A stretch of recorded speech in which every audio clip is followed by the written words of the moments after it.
This is Sports for Real with Coach Hall. Getting ready for this NCAA football championship that's going to take place between Washington and Michigan in a couple of days.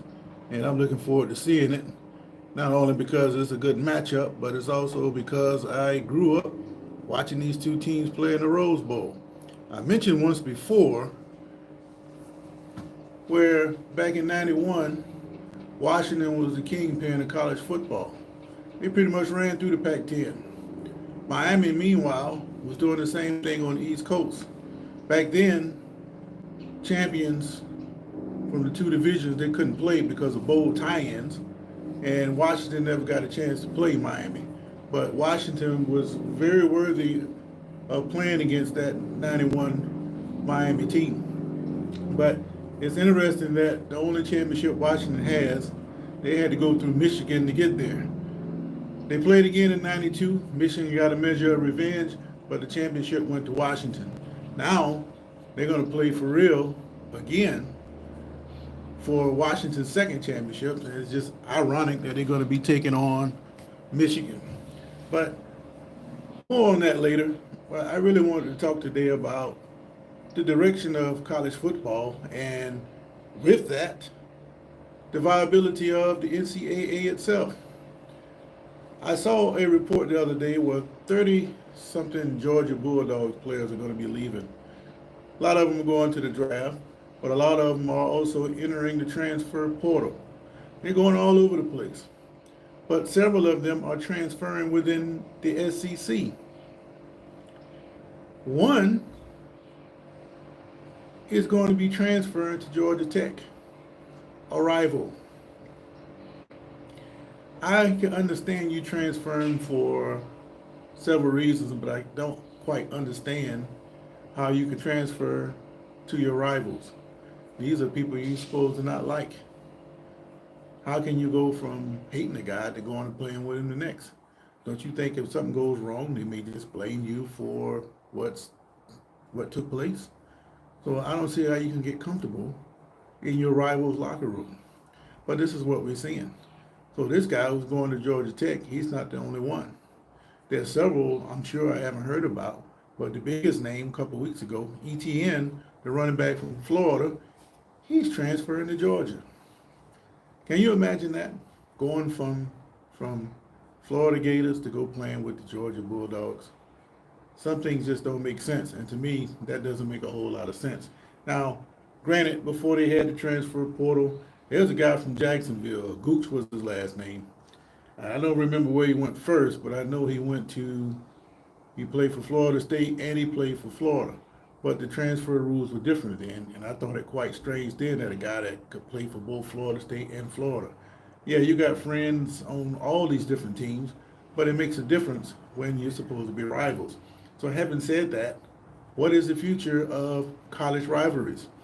If this guy can play over here and come back and play with you next year, and you guys are supposed to dislike each other, and this is going to be an ongoing thing, what is the point of teams getting upset when the players don't seem to be loyal to your school? I give you an NFL example. A couple of weeks ago, the Cincinnati Bengals came to town to play the Jacksonville Jaguars. I just happened to be there, and on the way out of the tunnel, the Bengals won in overtime, by the way. On the way out, it took a very long time for the crowd to get through the tunnel and out to go in whatever direction they were going. Well, come to find out, and I just happened to miss it, there was a fight. The guy got all bloody. He had to go in the bathroom and clean himself up. He's fighting because he's arguing with a Jaguar fan, and the Jaguar fan is arguing with the Bengal guy.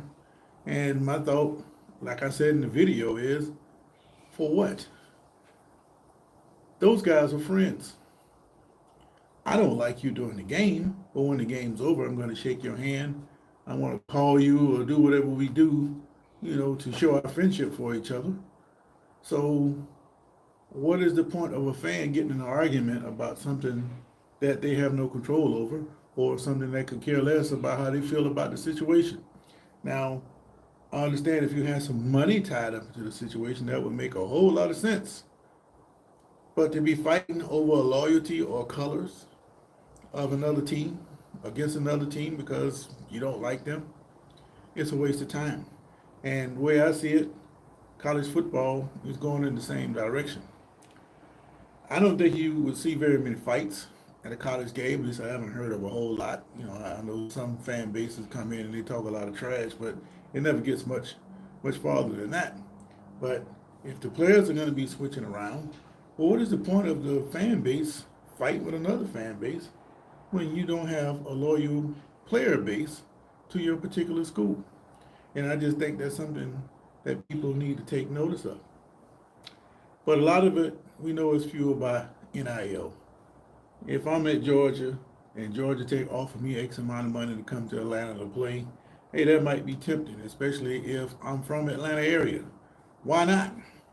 Okay, you're not really worried about the loyalty aspect. The coaches will cut you if you don't perform like you're supposed to perform. You see what happened with Florida State. They got left out of the bowl game, so there's really nothing left for them to play for but themselves. So these players nowadays, they're jumping ship to take advantage of anything they can take advantage of. A lot of people right now are all upset with Caleb Williams of USC because he's living in the penthouse in LA and he's playing college football. Somehow that just doesn't seem to sit very well that this guy playing college football should be living in the penthouse when it's supposed to be about something completely different other than you living in a lap of luxury. But that's just the day and age of the NIL and what the possibility of it is. But it makes you think about situations of the past. Some people are saying, well, what about Reggie Bush? Reggie Bush got penalized for a mere fraction of the money that Caleb Williams generates, and he had to give his Heisman Trophy back. Caleb Williams doesn't have to give his Heisman Trophy back. So if the rules have changed, let the man get his Heisman Trophy back. It only makes sense. But I don't think it's ever going to happen because the NCAA wants to save face as much as possible. But should Bush get his trophy back? Should Bush have ever gotten his trophy taken in the first place? I don't think so.